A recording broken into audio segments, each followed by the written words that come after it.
Hello, my friends. It's Anna. Real story. I just spent the last 10 minutes rearranging my couch pillows and strategically placing flowers and cleaning up my kitchen for this video. So I want to kind of pull back the curtain again and do another kind of truth bomb video because lately it has come to my attention that there is this giant myth circulating around my friends that I have my life completely together and that I'm like super organized and I'm just like really good at everything I do. And that is just a complete lie. So my secret is I'm married to Ben. Everyone needs a Ben. He keeps my life together. But for real, you guys, I want to talk about something that no one talks about. So this is for my fellow entrepreneurs, side hustlers, full-time small business owners, or basically just any woman who has been an overachiever and a perfectionist before and is tired of constantly feeling like she's not good enough, because that was me. I want to share a piece of my story that I have never shared before. And it honestly makes me like really nervous to share this, but I think I have to because I finally reached a point where just in the last couple months, I have had some pretty epic breakthroughs. And I have been able to reach this place of just like feeling happy in my own skin. I think it's a combination of turning 30 and just like not giving an F anymore about what other people think. Also just life experience, also just like all this inner work I've been doing, yoga, all this fun stuff. But something I've learned from one of my favorite authors, Brene Brown, is that sharing our stories helps us heal. And it is so important to process what we're going through and process our feelings. But at the same time, you can't share a story unless you have lived through the story. Otherwise, you're just going to be bringing up old wounds and just it's not going to be good. No one wants to hear your dirty laundry, right? But everyone wants to hear your secrets. So make sure that you have lived through your story. So for the last few years, I've been living through the story of I have anxiety. So this is not a secret. I've been starting to talk about this. I don't have crazy anxiety that needs medication, but I have high functioning anxiety. I have been diagnosed by a medical doctor, not a psychiatrist, so take this with a grain of salt, but I have always been a high strung person, and it just started to get really bad a couple years ago. About 1 year after I quit my job to be a full-time coach. I started having heart palpitations, I started having a couple panic attacks, and I just was totally freaked out that I was dying and something was wrong with me. And so that's when I started to make this shift. That was in the fall of 2015 when I had kind of this like rock bottom moment. I tried Xanax, I went off the birth control pill, I started doing yoga, I did more personal development, more and more personal development, more and more work on myself. I worked with life coaches. I took a life coach training program to become a certified life coach, and if you have ever become a life coach, you know that 90% of the program is working on your own stuff. 10% of the program is learning how to coach other people, which is important, yeah, but the most important part is like healing all of your own issues. I feel like it's kind of like becoming a pastor. My sister's in seminary right now and she has to do all these crazy assignments about like healing herself so she can heal other people. So anyway, so I've been working on healing my anxiety, learning to calm down after a lifetime of being high strung, and I've made it, you guys. Like, it's not gone, but it's completely managed. I, for the first time in my life, have been able to just like chill on the weekends, be unproductive without feeling guilty. And I've realized where my anxiety has come from. I haven't talked about this before, but what triggered my anxiety so badly was my business. Yeah, it was quitting my job to be a full-time entrepreneur. And this is something that I'm learning all entrepreneurs struggle with. Everyone struggles with all of this fear, all of this like swept up paranoia and fear and stress and anxiety. But the sad thing is we feel like we have to hide it so that we can project this facade that we are successful, we are living our dreams, and the dream is amazing. And like, who would want to work with us if they know we're broken on the inside, right? It's like, in order to come off as a legit entrepreneur, especially a health and wellness or life coach, we want to be able to say like, hey, my life is perfect, right? Especially on social media. And so that's like the danger of social media, is we're all putting up these fake storefronts and we're not acknowledging the fact that we're just humans, right? We're all human. Oh, I love you too, Madison. You are so inspiring, girl. And hey, Kristen. And this is something that I just want to just like explode this myth that everybody else has their life figured out and everybody else has it all together and everyone else is completely organized and successful except for you. That is a complete myth. Here's the truth, you guys. The truth is no one knows what the F they are doing. No one knows. Like, we're all making this stuff up as we go. Even those crazy successful, even Oprah, I'm sure, like, has those moments of humanity where they're like, oh crap, like, what am I even doing with my life? You know? And you don't have to be an entrepreneur to have these moments, but I think that entrepreneurship brings them up and kind of like opens the door for all of your insecurities and issues to come to the surface, because for the first time in your life, you are depending on yourself to make a living. And we live in a world where what we do for our job, we use that to define our self-worth. We use our work to define our self-worth. And so when your work is your life and is you and is a direct expression of who you are and your deepest passions, it's really freaking scary, because what if it's not good enough? Like, what if other people reject you? What if they find out that you actually have no idea what you're doing and deep down you're terrified that you're going to fail every step of the way, you know? And so I quit my job about 2.5 years ago to be a full-time coach, and I was never really afraid of failure because I was watching other people I respected and admired and knew, you know, like, create success. So I knew that this was possible, and I've always believed in myself. I've always been a little bit of a rebel and wanted to carve my own path, so I knew deep down this is what I was supposed to do. And I thought that quitting my job to be full-time was like the epitome and like the pinnacle of like success. Like, oh, once I finally have complete freedom over my time, once I'm calling my own shots, once I'm my own boss, then I'm going to be happy and successful and finally feel like I've made it and my business is going to explode. So, but guess what, you guys? I quit my job, and what I have never really told anyone is that quitting my job brought up so much anxiety and my business did not take off. My business actually kind of plateaued. Because here's the thing, it's like when you're working full-time and building a business on the side, you don't have any free time to think and let alone listen to your own thoughts. You're just in constant work mode and hustle mode. And for me, work was an addiction.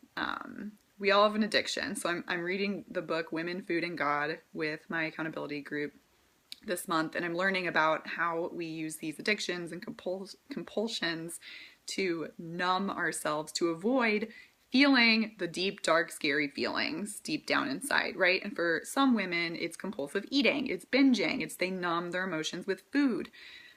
That has never really been me. I numb my emotions and find my self-worth in working, in achieving, in, you know, checking off all of these mile markers. It started when I was really little. I was the best reader in my class in first grade. I think it started then. And so I just kind of felt like as long as I made it to the next step, then I would give myself permission to be successful. Then I would finally feel like I'd made it. once I graduated in the top 10 of my high school class, once I got a scholarship, once I got into college, once I got into grad school, I got a full ride to grad school, and then once I could find a full-time job, then I'd be happy. Yes, I did turn this on my body. I did tell myself, like, once I lose 5-10 pounds, then I'll be happy. But guess what? Even when I did all the things, like, I was never happy. And I think, this is why women struggle to lose weight, because we think once I achieve X, then I will feel Y.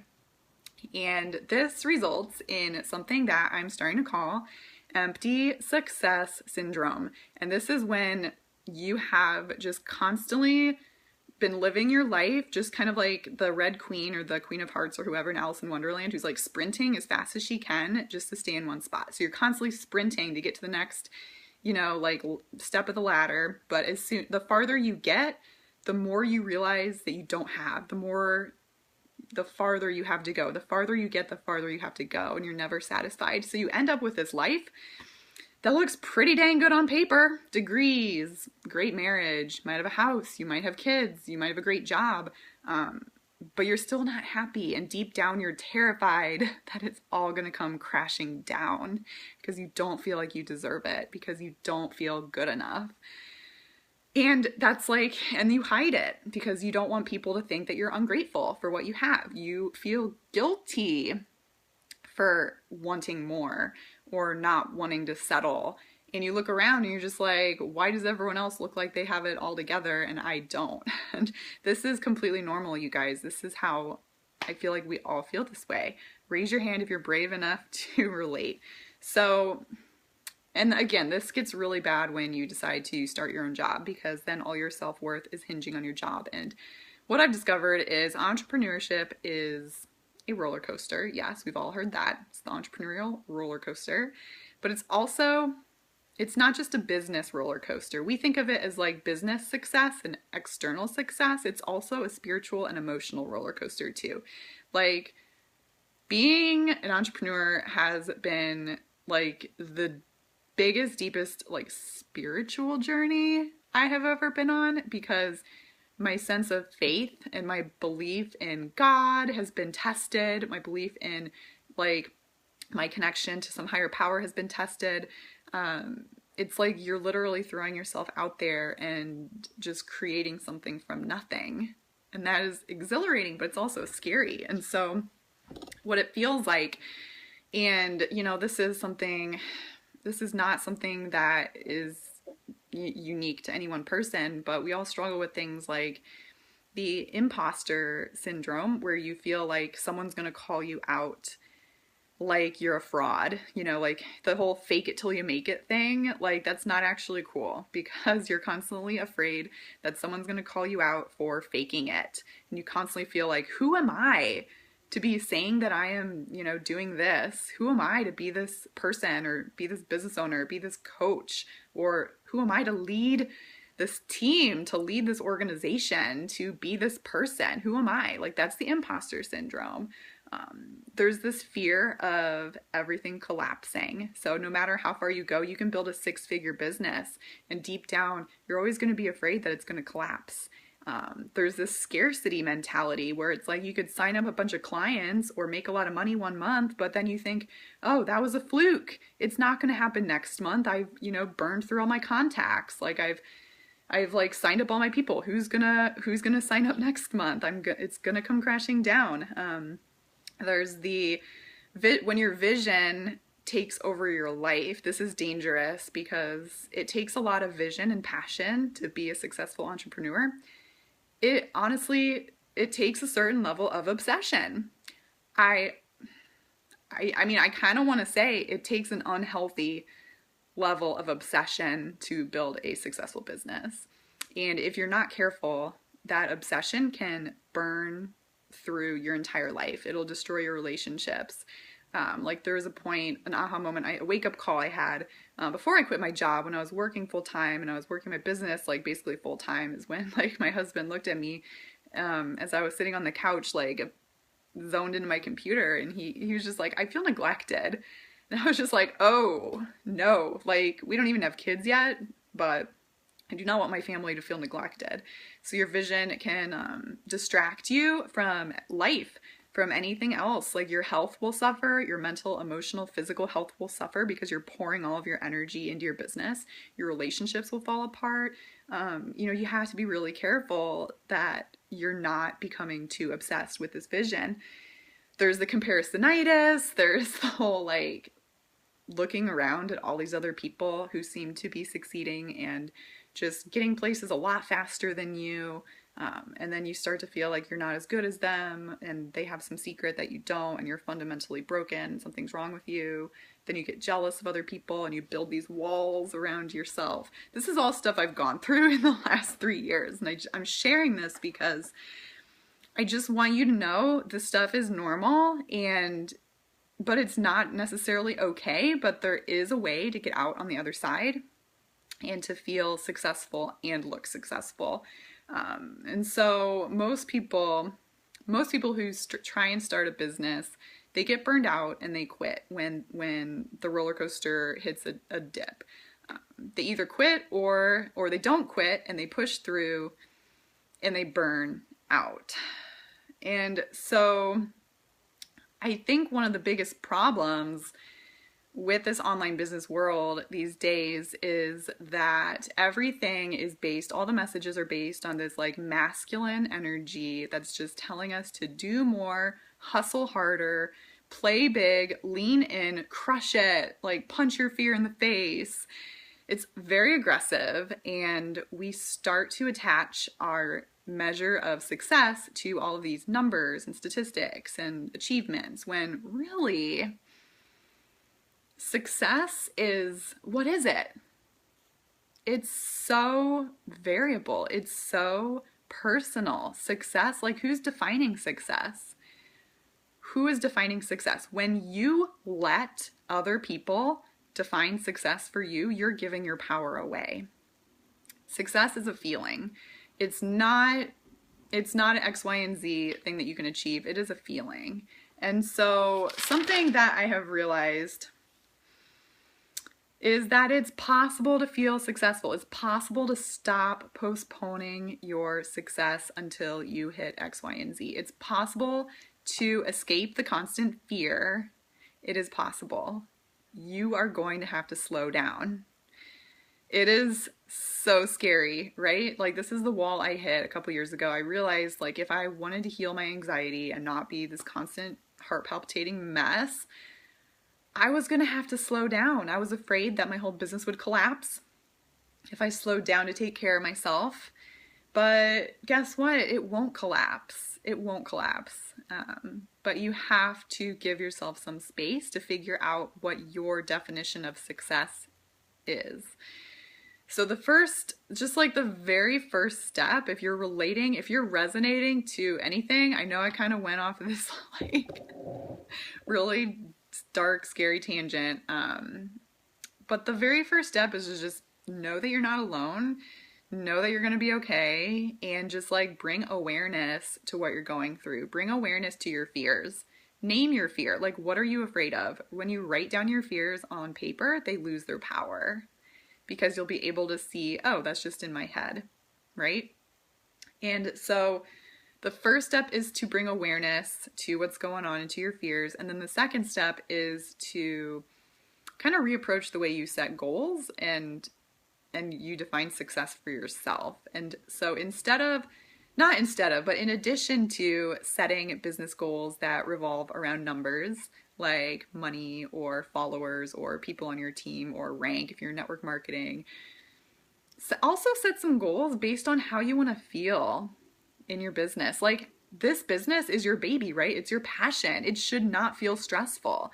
If it feels chronically stressful, then something is missing. It doesn't mean you're wrong. It doesn't mean that you have to quit. It doesn't mean that you're meant to be a failure or you need to give up. It just means you need to shift the way you're approaching your goals. And so set some goals based on how you want to feel. Check out the book, The Desire Map by Danielle Laporte. It is one of my favorite books. It kind of changed the way I think about everything, but she'll help you figure out, you know, what your core values are and how you can create like a values heart-centered business that makes you feel alive, that makes you feel inspired and lit up every single day. And then like if this is you, if you're watching this video and thinking, oh my God, this is me, how can I finally just like release all the fear and the guilt and finally feel happy? This is really exciting. So I am a certified life coach now, and I am realizing the more clients, the more women I work with, I'm realizing that I love working with female entrepreneurs, business owners, visionaries, leaders, who have big dreams but feel trapped by the fear. And so if you want to redefine success, finally get rid of all the fear and the stress and the anxiety, put your self-care back on the front burner so you can stop burning out and stop feeling burned out and stressed out, set some boundaries. I'm really excited to be opening up some spaces to give away some free 30-minute, let's call them jam sessions, free 30-minute one-on-one sessions. If you want to chat about your life, your business, your goals, your dreams, your fears, like I want to create a safe space where we can just show up, drink some wine or tea and hang out together and just like lay it out on the table so you can let it go. I am just like so passionate about this work, you guys. I have helped my clients just like dissolve their blocks. I have helped them release mommy guilt, release the guilt around like putting your business first. I've helped them set boundaries so they're not constantly feeling frazzled and not constantly responding to all these messages. I've helped them learn how to trust themselves so that they can actually feel like they are the leaders of their own lives and businesses. I've helped them fall back in love with what they do, and most of all, every single woman I have worked with who's had a business, once I help her just like figure out how to work from a place of self-love and connect with her purpose, her business explodes. It is so counterintuitive, you guys. It is so counterintuitive, but your business will explode when you release the control freak. When you just finally give yourself some space to ask yourself, how do I want to feel in my business? What matters to me?